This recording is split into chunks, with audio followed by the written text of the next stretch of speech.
지금 가장 뜨거운 이슈만을 골라 핵심만 살펴보는 이슈 따라잡기 시간입니다. 네, 관련 이슈 짚어주기 위해서 공감과 논쟁 정책센터 장성철 소장 나오셨습니다. 어서 오세요. 어서 오십시오. 안녕하세요.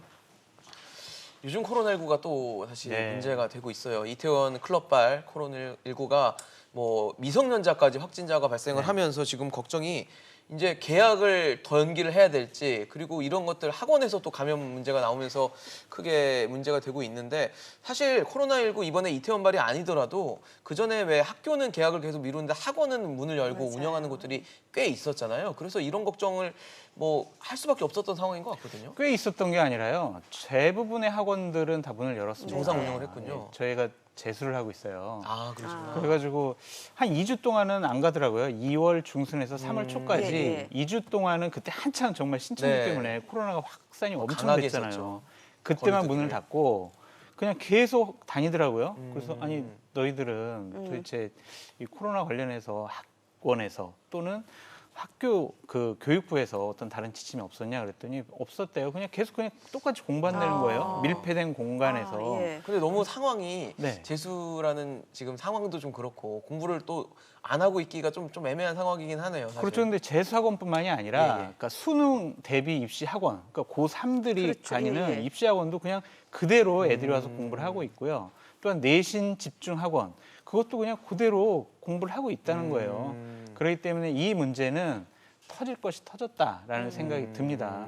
그래서 이제 교육부에서는 이제 집합금지 명령 내리고 이제 주말부터는 이제 학원에 가서 집중적인 단속을 하겠다고 하는데 네네. 이것은 이제 권고 사항이거든요. 강제로 할 수는 없는 예, 거죠. 지금 권고 사항이라서 예를 들면은 이제 학원에 예를 들면 60명이 수업을 받아야 되는데 2m 간격 떨어져서 수업 받으라고 그러면 반 이상은 수업 못 받잖아요. 그렇겠죠. 그러니까 학원이 정상적으로 운영될 수 없을 것 같은데 원격 수업하라고 하던데요? 학원이 어떻게 원격 수업합니까? 그러니까요. 소규모 학원 같은 경우는 원격 수업 할 수가 없어요.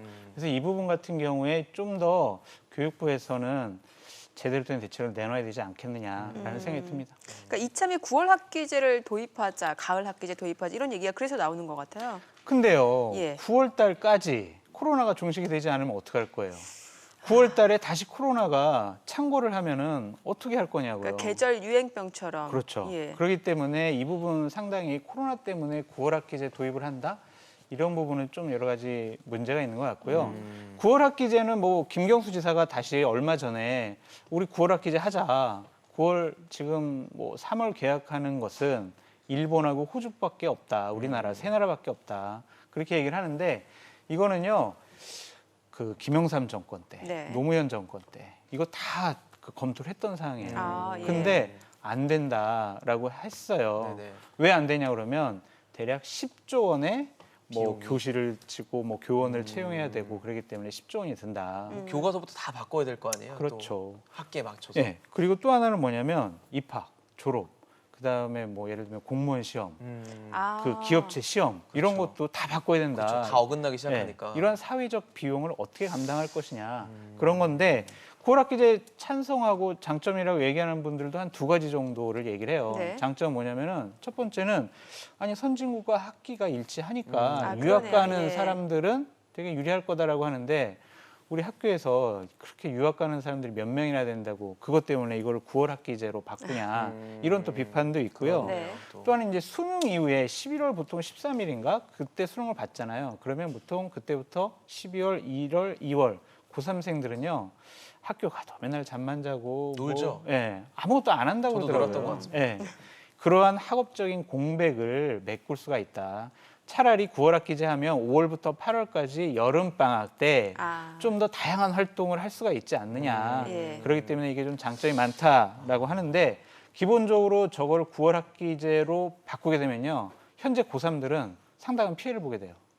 어떻게 피해가 되는 건가요? 아니 왜냐면은 1학기 있었던 수시 같은 경우에 예. 그런 것들은 다 날아가는 거잖아요. 아. 그리고 9월 학기에 해서 11월 달에 시험을 보게 되는데 그거를 또 연기해야 되잖아요. 내년 예를 들면 3월이나 이렇게 시험을 연기해야 되는데 예. 이것이 상당히 기간이 늘어나기도 해요. 아, 일정 자체가 늘어나겠네요, 그렇죠. 고3은. 그러니까 그렇네요, 고3은 상당히 피해를 봐요. 지금 현재 고3은. 네. 그러니까 이런 것들을 우리가 어떻게 국민적인 이해를 구하고 사회적인 합의를 이끌어낼 것이냐. 이 부분도 논의를 해봐야 될 것 같은데 만만치 쉽지 않은 않을 것 같아요. 문제네요. 네, 쉽지 않을 것 같아요. 알겠습니다. 좀 다른 얘기도 해볼게요. 그 최근에 원격 진료가 좀 화두가 됐는데 네네. 그 김연명 사회수석이 민주당 당선인들을 대상으로 한 강연에서 이 발언을 했습니다. 뭐 긍정적으로 검토하고 있다라는 얘기를 했는데 다음 날 또 민주당과 청와대에서는 선을 그었어요. 그래서 청와대 사회수석이 한 얘기를 청와대와 여당이 선을 그었다 보니까 이거를 어떻게 뭐 좀 엇박자로 봐야 되는 건지 어떻게 봐야 되는 건지 잘 모르겠더라고요. 제가 이제 정치평론가인데 예. 막 이렇게 방송 출연하다 보니까 네. 교육도 공부하고 이런 의료도 공부를 하게 돼가지고 예. 그렇죠. 너무 참 좋습니다. 이 원격 의료 같은 경우에는요, 지난 시절 민주당이 야당일 때 반대했어요. 민주당이 상당히 야당일 때, 반대했어요. 예. 이거는 안 된다라고 했는데 지금 원격 진료에서 청와대 지금 수석하고 네. 민주당도 지금 입장이 바뀌었거든요. 네네.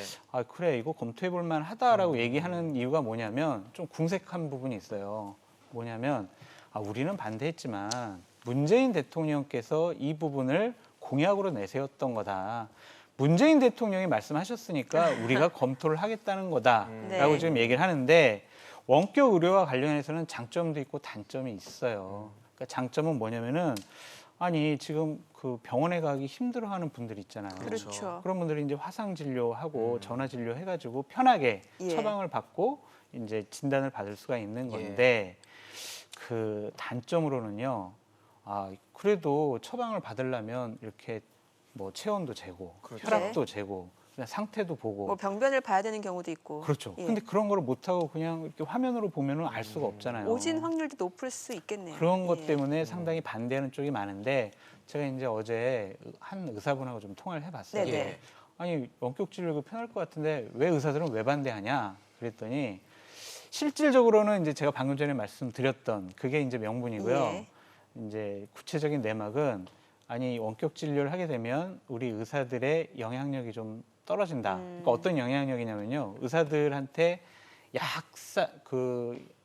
제약회사들이 상당히 많은 로비를 하잖아요. 네네. 제가 이런 얘기를 구체적으로 하면 의사분들이 분노하실 거는 같지만 그냥 사실대로 말씀드릴게요. 네. 그분들이 예를 들면 저 머리가 아프고 열이 나요. 그랬을 때 이 사람은 타이레놀 처방 딱 이러는데 원격 진료하게 되면은 약사에 가서 우리는 타이레놀이 없어요. 다른 그냥 대체약할 수 있는. 대체약을 네. 좀 조제해 드릴게요라고 하면은 자신들이 제약회사로부터 영향력이 상당히 줄어든다. 그런 부분이 있다. 그러니까 결국에는 돈 문제 같아요. 이 부분. 그러니까 리베이트가 법적으로는 금지는 되어 있습니다만 좀 그래도 암암리에 어느 정도는 글쎄, 그건 이제 저희가 소문으로 들었던 얘기라서 그래요? 뭐 네. 명확하게 말씀드리기는 어렵지만 이제 그러한 반대 부분이 있는데 결론적으로 보면은 지금 문재인 대통령께서 코로나19 이후에 한국판 뉴딜로 예. 이 비대면 접촉 분야에 대해서도 상당히 여러 가지를 투자하고 산업을 활성화시키겠다고 했거든요. 네. 네네. 제가 봤을 땐 가을 정도에는 이 부분이 좀 제도화되지 않을까라는 그런 생각이 들고요. 미국 같은 경우에는요. 지금 원격 진료, 화상 진료가 상당히 지금 활성화되고 있어요. 거기는 이제 병원 가기도 힘들고 그렇죠. 맞아요. 의료비도 상당히 비싸고 예. 하는데 세계 이제 보건기구 이런 데서는 매년 16.8%가 성장을 하고 있다. 이 원격 원격 의료 진료. 산업. 예. 그렇기 때문에 이 부분은 어느 정도 좀 대세인 것 같다. 네. 막을 수 없는 것 같다라는 시기 건데. 좀 어려울 수도 있겠네요. 예. 근데 이제 의사분들을 잘 설득해야죠. 그러네요. 예. 의협에서는 상당히 지금 반발하고 있습니다. 이거 도입하기만 해봐. 우리 가만 안 둬. 이제 진료 거부한다. 폐업한다. 이런 식으로 좀 강하게 대응을 하고 있으니 정부에서 좀 현명하게 설득하고 이해도 시키고 그랬으면 좋겠습니다. 근데 사실 예전에 그 처방전을 받아야 그 약을 탈 수 있었던 그때도 사실 약사들과 의사분들 굉장히 이해관계가 얽히면서 좀 얘기가 많았었잖아요. 그랬죠. 근데 예. 이제 제도가 정착하다 보니까 지금은 다 뭐 의사든 자연스럽잖아요. 약사든 예, 자연스러워졌어요. 맞아요. 근데 이제 이 원격 의료라는 부분이 의료 민영화, 영리화로 간다라고 또 주장을 해요. 반대하는 분들이. 왜냐하면 이제 대형 병원만 이거 네. 혜택을 볼 거다. 중소형 병원들은 어떡하냐. 그리고 IT 산업에 기반을 하는 그러한 예를 들면 뭐 통신회사, 네. 화상회사 이런 데만 돈을 번다. 그런 거에서 또 좀 반대하는 목소리도 많이 나오더라고요. 예. 참 그리고 더불어민주당 김태년 원내대표와 또 통합당의 주호영 원내대표가 어제 첫 회동을 했습니다. 그래서 다음 주 20일 날 20대 국회 마지막 본회의를 열겠다라고 합의를 했는데 처리할 법은 굉장히 많아요, 사실 20대 국회에서. 근데 지금 시간도 없고 네. 그래서 뭐 과거사법이라든지 이런 것들이 처리가 될지가 좀 중심적으로 궁금하거든요. 그러니까 기본적으로 대통령께서 얘기하셨던 고용보험법 개정안, 그다음에 구직초청법 제정안, 그리고 N번방 재발 방지법, 그리고 헌법 불합치 법안 등 여러 가지 법안이 있고요. 지금 뭐 김무성 대표가 좀 중재를 해가지고 된 과거사법 개정안 이것도 지금 빨리 처리를 해야 된다라고 얘기를 하고 있어요. 이 과거사법 개정안은 뭐냐면요, 1975년부터 87년까지 부산에 형제복지원이라는 데가 있어요. 네. 거기서 그 안에 수용돼 있던 분들이 구타를 당하고 뭐 그냥 가혹행위 받고. 예, 그다음에 살인당해서 안매장까지 당했다. 이런 사건을 531명이 이렇게 사망자가 나왔어요. 이 사건을 좀 재조사하자라는 건데, 기본적인 거는 형제복지원 피해자 및 진상규명과 명예회복과 관련된 뭐 법안 이렇게 돼 있어요. 근데 이것이요, 2005년도에 노무현 대통령 때 이 법이 제정이 돼가지고 대략 4년간 활동을 했어요. 네네. 그래서 이제 지금 개정하자는 건 뭐냐면 기한을 좀 더 늘리자. 조사 기간. 예. 예, 그래서 민주당에서는 4년 정도 기간을 좀 조사를 하자라는 건데, 통합당에서는 4년 너무 길지 않나? 3년만 하자라고 해서 이제 합의를 봤어요. 그랬는데 이제 마지막 쟁점이 뭐냐면, 이게 그냥 형제복지원뿐만이 아니라 예를 들면 6.25 민간인 학살 부분까지 되게 광범위해요. 그래서 이분들이 정말 피해를 당했다라고 하면 정부에서 보상 배상을 해줘야 되거든요. 그래요? 예, 예. 그게 연 4조 원이 든다. 1년에요. 네. 그래서 이 부분을 어떻게 해결할 거냐, 재정적인 문제를 어떻게 해결할 거냐라는 예. 게 야당의 입장이라서 이 부분을 또 막 민주당에서 밀어붙이게 하는 것보다는 이 재원 마련 또 이런 배상 문제를 어떻게 처리할 것이냐를 그렇죠. 방안을 진중하게, 내놔야겠죠, 좀. 진중하게 논의를 했으면 좋겠다라는 생각이 듭니다. 네. 자, 어제 근데 회동에서 3차 추경 이야기는 없었어요. 그런데 이제 뭐 민주당이 앞서서 예결위 간사를 조기에 내정했잖아요. 네. 그럼 뭔가 이제 3차 추경에 좀 속도를 내겠다 이렇게 봐야 되겠죠. 해야죠. 대통령께서 하시겠다고 했잖아요. 예. 지난 10일 날 그 말씀을 하셨기 때문에 3차 추경 해야 되는데, 3차 추경은 어쨌든 지금 코로나 이후에 있었던 여러 가지 경제적인 어려움과 뉴딜 사업에 새롭게 투자할 그런 금액을 마련하자는 건데, 우리 많이 얘기했잖아요. 네. 지금 올해 60조 빚을 냈어요. 그러니까요. 1차, 2차 추경해가지고 대략 한 17조 이 정도 빚을 냈어요. 3차 추경 지금 빚을 얼마 내겠다는 줄 아세요? 30조예요, 30조. 네. 그럼 추경으로만 지금 대략 50조 가까운 빚을 빚을 지게 우리가 또 되는. 지게 돼요. 작년에 60조 빚을 냈죠. 올해 추경으로 50조 빚이 내죠. 그러면은 110조를 국채 발행해가지고 조달을 해야 되는데, 이렇게 빚을 계속 늘어나게 하느냐, 그것도 상당히 문제고, 네. 우리 1사분기에 법인세 6조가 덜 거쳤잖아요. 예, 예. 그리고 1분기 때 세수가 55조가 펑크가 났어요. 네. 그럼 올해 110조뿐만이 아니라 1분기에 55조 하면은요 160조예요. 그럼 2분기, 3분기, 4분기 세수 덜 거치는 거 어떻게 그거를 메꿀 거냐고요. 이러한 재정적인 부담감을 야당에서는 좀 지적을 하는 거죠. 근데 민주당과 청와대에서는 아니 지금 급하다, 1시간 급하다, 빨리 추경 처리해야 된다라고 서로 지금 맞붙고 있는 상황입니다. 네. 뭐 예결위 얘기도 나와서 그러는데 상임위원회 구성하는 법정 시한이라는 게 있잖아요. 있죠. 그게 다음 달 8일까지 네. 인 걸로 알고 있는데, 글쎄요, 지금 원래 야당하고 여당하고 법사위원장은 야당이 맡고 뭐 국회의장은 여당이 맡는 식의 관례상으로 했었던 게 있는데, 이게 이번에 혹시 뭐 깨진다 이런 얘기도 있더라고요. 제가 예측을 뭐 한번 해보면 예. 네네. 다음 달 6일까지 원구성 협상은 이루어지지 않는다. 항상 아, 원구성 협상이요 2달 정도 걸려요. 그래서 꽤 오래 걸리군요. 7월 달 정도에 이 원구성 협상이 이제 마무리될 것 같은데, 예. 법사위원장을 야당 몫으로 한 거는 17대 이후예요. 그때부터 17대 국회. 왜냐하면은 그래도 여당을 상대하려면 야당이 법사위원장을 좀 갖고 있어야 여당을 좀 견제할 수 있다라는 것 때문에 그렇죠. 당시에 이제 여야 합의를 통해서 배려를 해줬어요. 그리고 예결위원장도 야당 몫으로 했고. 그런데 이번에는 김태년 신임 원내대표가 아니 우리 지금 법사위가 너무 상원 노릇하고 갑질을 많이 하니까 이것은 좀 작구나 법 체계를 완성하는 그런 제한적인 법사위로 만들어야 된다. 게이트키퍼가 되면 안 된다. 라는 식의 주장을 하고 있고 법사위를 자칫 잘못하면 우리가 그냥 가져와 버리겠다 이런 식의 협박까지 하는데 어쨌든 상임위원장 본회의에서 선출해요. 그렇죠. 180석이잖아요. 자기네들 상임위원장 야당과 협상하고 야당 배려 안 해주고 본인들이 다 그냥 우리 후보들을 18명 다 하면 자기네가 18개를 다 가져갈 수 있어요. 그래서 제가 봤을 때는 법사위원장은 야당한테 그냥 배려해 줄 것 같아요. 지금까지 관례처럼. 근데 네. 예결위원장은 우리가 갖겠다. 예산은 네. 어차피 추경도 있고 또 하니까요. 그렇죠. 그러니까 예결위원장 우리가 갖고 법사위원장 저는 그래 너희들 그냥 가져가. 우리가 배려해 줄게 이런 식의 하나의 협상의 그 방법을 본인이 지금 법사위원장직을 가져오겠다라고 강하게 주장하는 게 아닌가라는 생각이 듭니다. 네.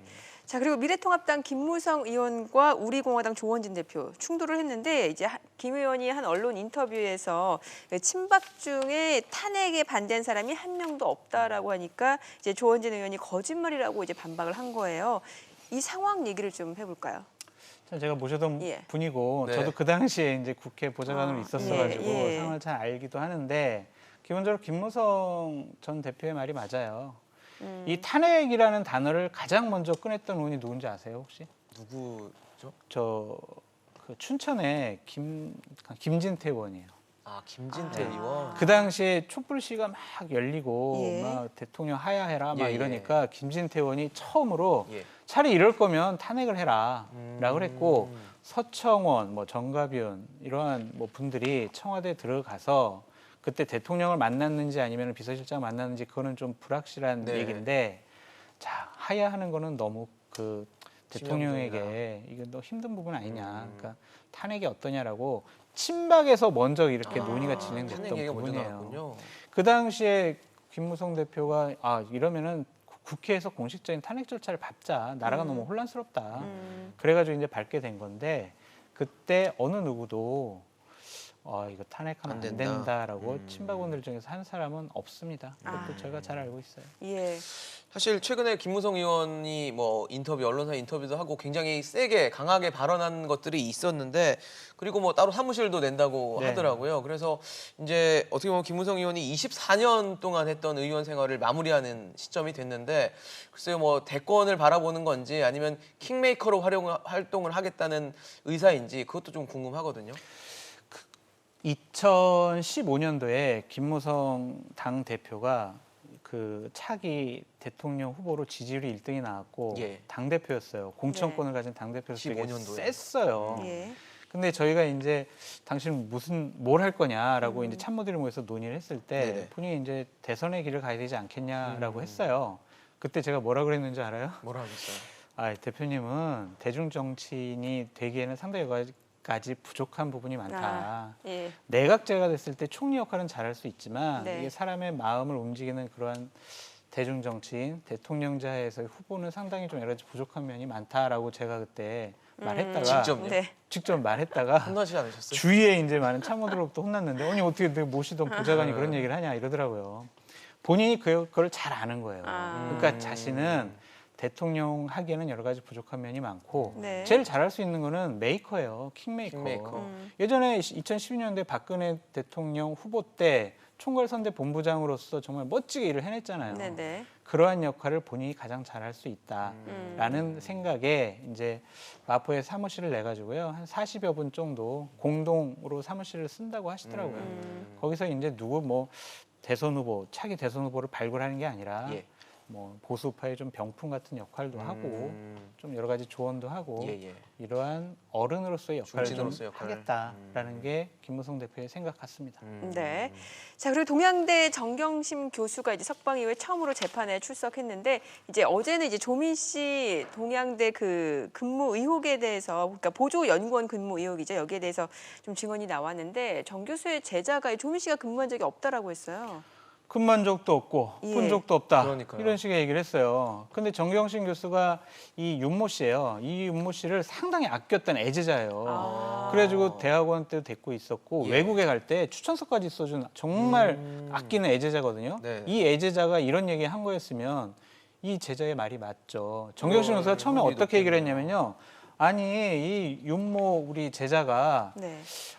제가 그 교수님 연구하는 거 도움을 못 드렸고 조민 씨가 연구를 많이 했으니까 제가 받은 연구 보조금은 조민 씨에게 그냥 주는 게 좋겠습니다라고 검찰과 법정에서 진술을 했었어요.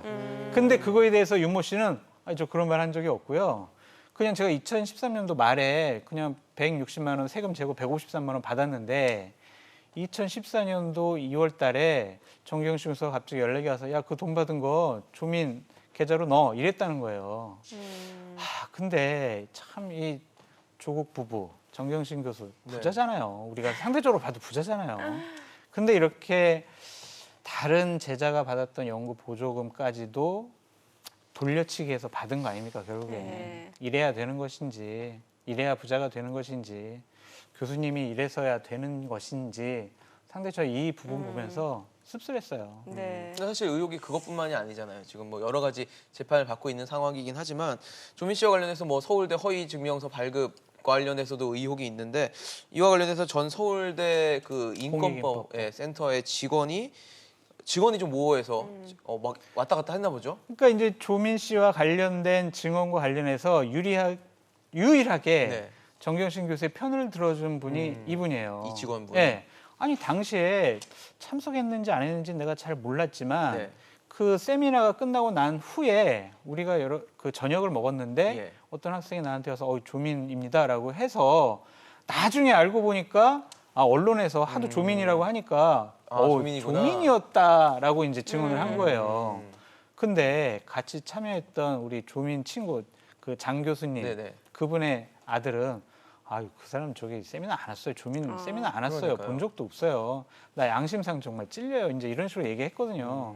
근데 그래서 이분이 이 공익버스 그럼 이상한 거잖아요. 직원이 다른 왔다는 얘기를 했는데 안 다른 왔다고 증언을 하니까. 하니까 판사까지도 아니 당신 아까는 이렇게 얘기하고 지금 왜 이렇게 얘기하냐라고 했는데 결론적으로 보면 이 직원은 아니 왔다니까요. 왔습니다. 세미나 참석했습니다. 조민인지 어떻게 알아? 아니 왔어요. 계속 그 얘기만 하고 있는 상황입니다. 그러니까 검찰에서는요. 아니 그 당시 세미나 참여할 때는 머리가 길었는데 네. 졸업 앨범 사진 보면 단발머리다. 네네네. 근데 이게 어떻게 머리가 이렇게 금방 기냐? 그랬더니 아니에요. 조민 맞아요. 계속 그냥 그 얘기만 맞다고만 했습니다. 얘기하는 거예요. 글쎄 뭐 재판에서 판결이 네. 나긴 나겠지만 그렇죠. 의구심을 가질 수 있는 부분이 굉장히 많다라는 생각이 좀 듭니다. 네. 알겠습니다. 오늘 이슈 따라잡기 장성철 소장과 함께했습니다. 말씀 감사합니다. 잘 들었습니다.